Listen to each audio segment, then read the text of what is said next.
Hey guys, so today I'm going to take you through the Mobility 1.0 routine. You can use this to start your day or before any workout. Let's get started. So for this routine, you guys are going to ideally need two pieces of equipment, one being a lacrosse ball because it's super firm, but if you don't have that, you could use a tennis ball or something of the sort, and a foam roller. Now keep in mind that you don't have to necessarily do everything that you see here, but I'd recommend you do follow along. And as your body ends up becoming looser over time, you're not going to need to do this as frequently. I myself do this in the morning. It takes me about 20 minutes. Take your time at first as you will memorize this routine. And yeah, let's get into it. So as you notice, we're starting with the lacrosse ball on the feet. Try to keep the pressure nice and firm. I'm going quicker on spots that I find are feeling sore or tender. And yeah, I'm just trying to hit all the angles essentially. If you're not feeling anything, feel free to move on.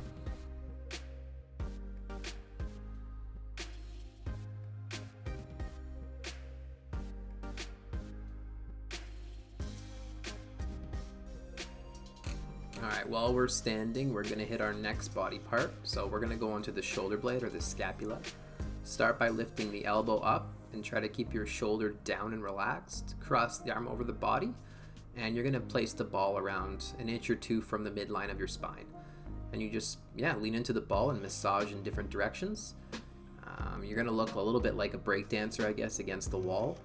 And I want you to try to imagine, like, if you find a tight or tender spot, that you're just erasing a mark on a piece of paper, like the back of an eraser on a pencil. It's a good way to think about it. Alright, next up we got the glutes. So pick a side to start on. I started on my left. If you're on the left side, you're going to open up that leg, and the other leg is going to balance by placing the foot on the ground. And then you're going to massage in a circular motion, trying to avoid that hip bone. Make sure you're holding yourself up with your hands, staying off the ground, and you can basically choose how much pressure that you are putting. Again, you're going to feel like tendery, bruisey spots if you're doing this right. This is a great warm-up for squats, deadlifts, just in general for hip mobility. And we'll be going into the foam roller a bit later on with this.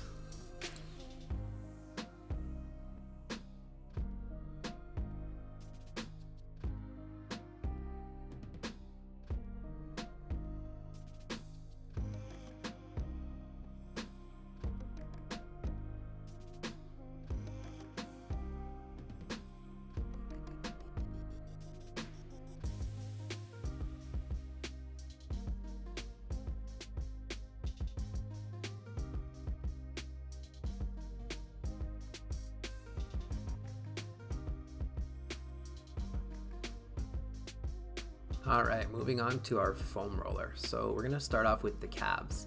I want you to imagine your calf in two parts, the lower half and the upper half. I'm going to show a few different variations here as well, depending on, how advanced you are or how strong you are. So the easiest version, as you saw in the beginning, would be having one leg on the ground and one leg on the foam roller. Making life harder would be what I'm doing there and crossing our legs over. It's just going to apply more pressure. And then you can see me turning my feet in different directions too, just to get different angles of the calf. I'm also holding myself up off the ground with my hands, which is also a good shoulder warm-up. You can start with the first bottom half of your calf on each side and then progress to the top half of the calf on each side, just below the knee. And that will pretty much take care of those guys.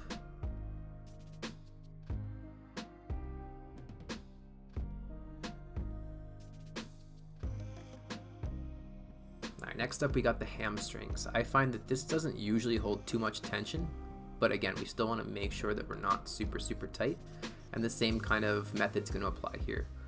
You're going to massage either on one leg balancing on the side, or if you're feeling more comfortable with it, you can cross your legs over like so, and then you'll add a little bit more pressure. And I'm still turning my hips and legs in different directions, just trying to get different angles.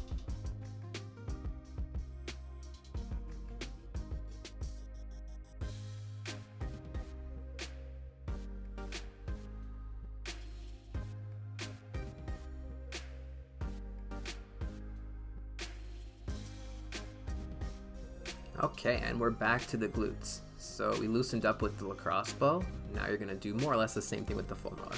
So pick a butt cheek. I'm doing my right one here, and I'm tilting my body weight towards that right side. You can also see I have my leg crossed. If you can do that, that's ideal. If you want to make this more difficult for yourself, you can push that knee that's bent towards the ground more like I just did there. It also helps get the side of the glute as well. Make sure we do both legs, and then you can move on.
All right, now the quads. These guys can be interesting to try and hit. I like to start in a bit of a push-up position. Elbows or hands are fine.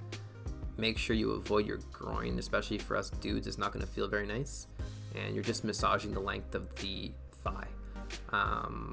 You can go from the knee all the way to the hip. And you'll also see here that after this, I do a variation which gets the inner thigh. You're going to have that leg bent, and it usually feels pretty good as well.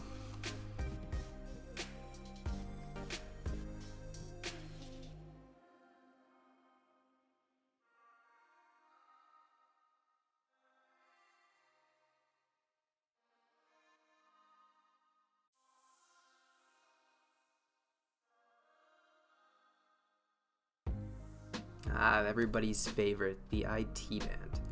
So you're going to start with your bottom leg straight, the one that we're trying to work, and you're going to cross the top leg over. Goals would be to lift that leg elevated off the ground like so, and you can use your top leg to kind of balance yourself. The more pressure you put, the more you're going to feel, and you'll see that I turn my body in different directions as well. Just adjusting here. And if you want to make this harder for yourself, if this doesn't feel like anything anymore, you can stack your feet on top of each other and try to float, and you'll have more of a bent arm position, as you can see I'm doing here. I also want you guys to keep in mind that there is a difference between pain and discomfort. We shouldn't be feeling pain through any of this. If you're feeling pain, stop. You'll learn over time the difference between the two, but this shouldn't be comfortable by any means. It should get more comfortable over time. But you'll have good days and bad days as well.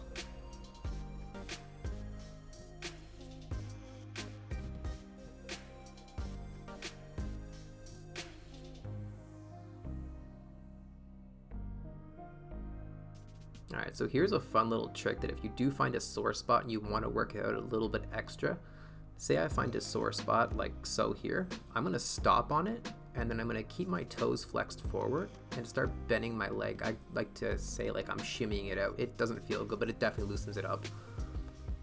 Alright, onto our back. So you can place the foam roller on your upper back, and then I like to cross my arms over. It's just going to put the shoulder blades in a nice position for us to roll. You can pretty much roll any part of your back except the lower back. I would stay off of that.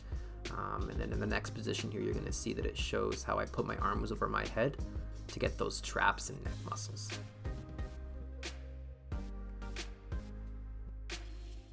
If you want to get more into your lats, you can simply just tilt your body weight to one side or the other and then massage slightly.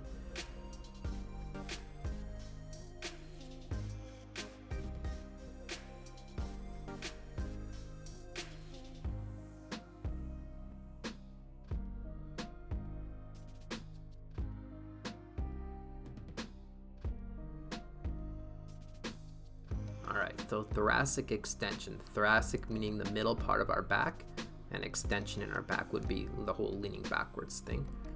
I'm going to get you to place the foam roller around your shoulder blade area, and then keep your legs and feet and bum on the ground, and just try to lean back and stretch to your capabilities. Don't force anything. Again, the goal is to progress over time.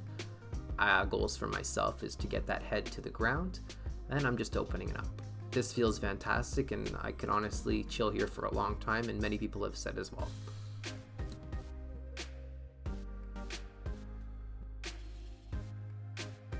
Like I said, we're just going to go through different parts of our spine, and we're going to avoid that lower back. So here I'm just going more to the middle of my back, stretching it out, seeing what's going on. Sometimes my back cracks here.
Alright, now that we've safely extended our back, our thoracic part of our spine also is responsible for rotation.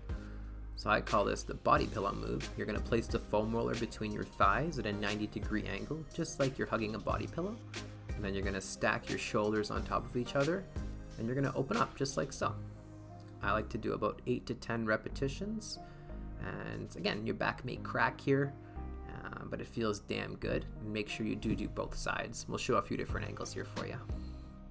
So the goal of this would be to touch your hand to the opposite end of the ground. But if that's not happening, again, we try to progress.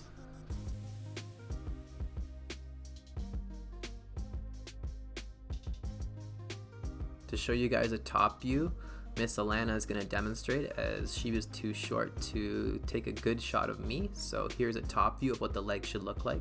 Again, we've got 90 degrees of the legs. You're trying to keep the hips on the ground, and that's where squeezing that body pillow or squeezing that foam roller comes into play. You'll feel that in your middle back if needed.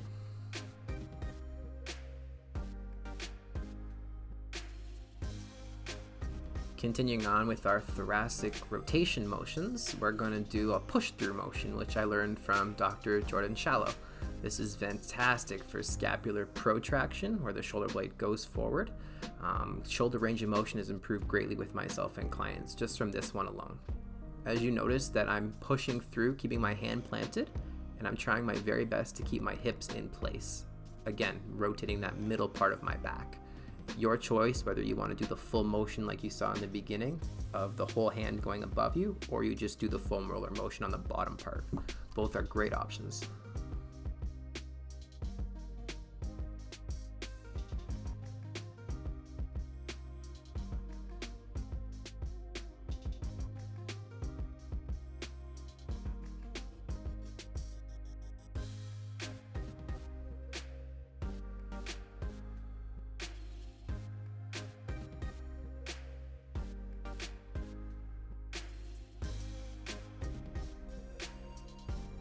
Now for anyone that does a lot of overhead work or a lot of shoulder pressing or basically anything above the shoulders, we've got this option for you that Alana's going to demonstrate again, where the foam roller is actually on an angle.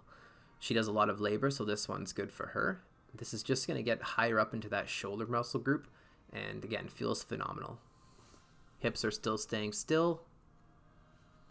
And right after that, we're going to finish off our scapular movements with some yoga exercises that I've incorporated. Cat-cow.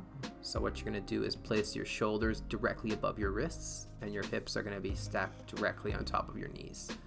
You're then just going to alternate between arching the spine and scapular retracting and protracting those shoulders. So push the ground away from you like a pissed off cat, and then you're sticking your butt out and looking up, and you're just alternating between the two.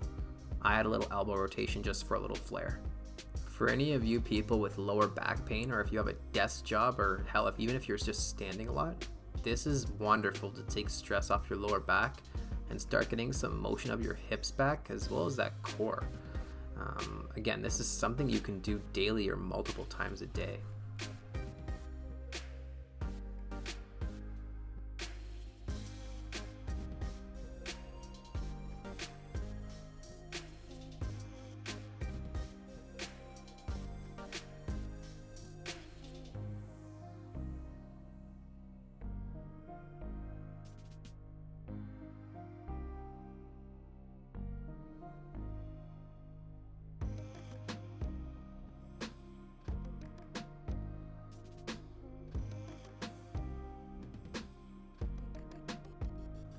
finishing off with the cat-cow, we're going to go into a child's pose, which is just relaxing and entirely focused on that lower back relief.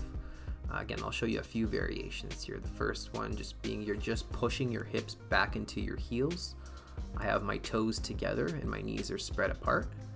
Again, you might not be here right now. The goal is to progress. Do what you can, and you should notice a difference over time. Here's Alana showing exactly the same motion, but she's a little tighter than I am, and you can see it works for her as well. Her elbows just aren't on the ground, but her hips are still stacked or as close to her heels as she can get them. And you only really need to hold this, again, time's up to you. I like to hold this for 20 to 30 seconds. I just focus on my breathing while I'm doing this. I inhale slowly through my nose and I exhale through my mouth. And every exhale, I'm just trying to push myself that much deeper.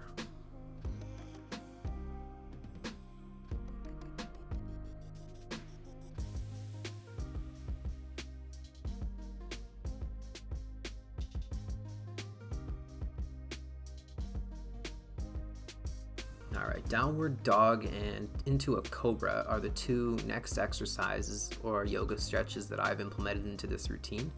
They are fantastic for overall shoulder health, hamstring flexibility, lower back relief, and upper body strength depending on how you do it. I am going to show a few progressions. Some of them are very flowy and some of them are more modified depending on what you're capable of. So this one's the hardest, where you keep the knees off the ground the whole time. You'll notice I flip my toes just before I go into my cobra. And you want to make sure that you are clenching your glutes firmly to protect your lower back throughout that cobra push-up motion. The down dog, you can pedal your feet if you want, which is going to give you more of a hamstring calf stretch. And if you aren't strong enough to hold yourself off the ground, when you're transitioning from your down dog into your cobra, you can keep your knees onto the ground like you'll see I do here. So my knees go down and then I flip my toes and push myself up or hold myself up. All are great options.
The squat. One of the healthiest positions for the body to sit in. So right after this yoga sequence, I'll sit into the squat the best that I can. And I'm just trying to keep my heels and toes planted.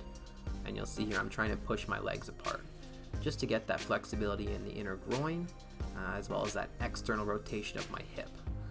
20 to 30 seconds will be good here too. And I'll show you a few different angles of what's going on. If you can't get this low, you do what you can.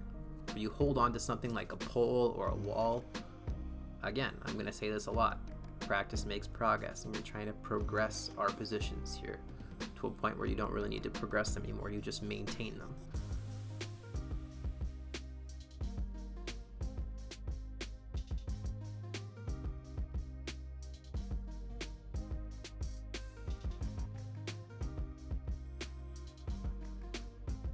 Now you'll notice here in the side view that my lower back is kind of collapsing under myself, or also known as a butt wink. No problem. I don't have any weight above me or weight bearing. there's nothing wrong with this. The body is meant to be manipulated and moved in different ways. It gets dangerous when we take it into exercises. Alright, the good old toe touch. So I ask most clients if they can touch their toes, as I think that's a pretty important thing to be able to do. Now you don't need to ever really go beyond that unless it's a goal of yours, but hamstring, glute, calf flexibility, or your posterior chain, is important, and it affects your everyday life. So here's a few different angles of doing the whole toe touch sequence.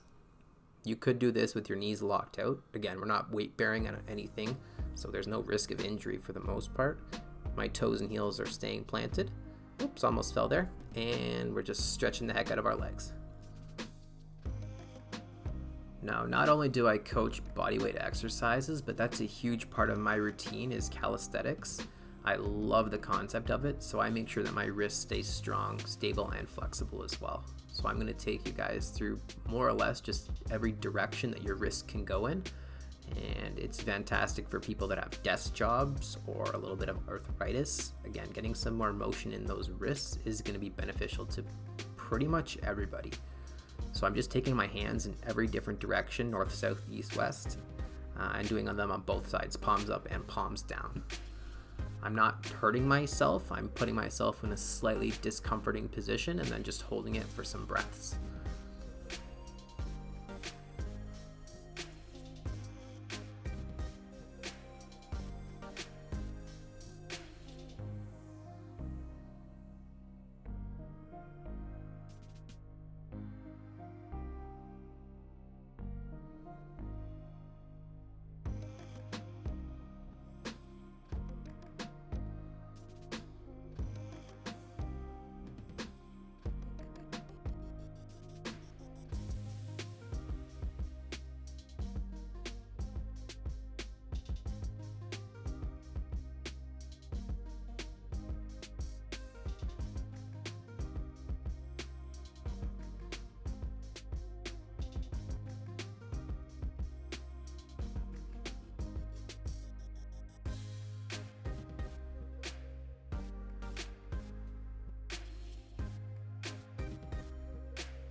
All right, this last one, you're gonna get into a push-up position with your shoulders stacked right on top of your wrists. And then you're gonna walk yourself forward as much as you can over top of your wrists. That's gonna put a lot of strain and pressure on the underside of your forearm, which is again gonna work on getting a great stretch. Do what you can, don't hurt yourself. The goal is to progress little bits over time. Before we finish, I just want to say that, again, you don't have to do this whole thing. I run through this every day, and I just do what's needed, and some days I need more exercises than others. The last thing we're going to do here is our side lunges. So just make sure that when you're doing this guy, that your knee is going to be following the direction of your toe, whatever side we're going on, and that you're trying to get that other leg straight and make sure that you're letting that foot relax as well. This will help your squat greatly as we're getting that ankle flexibility. Heel and toe stays down on the side that's being lunged on.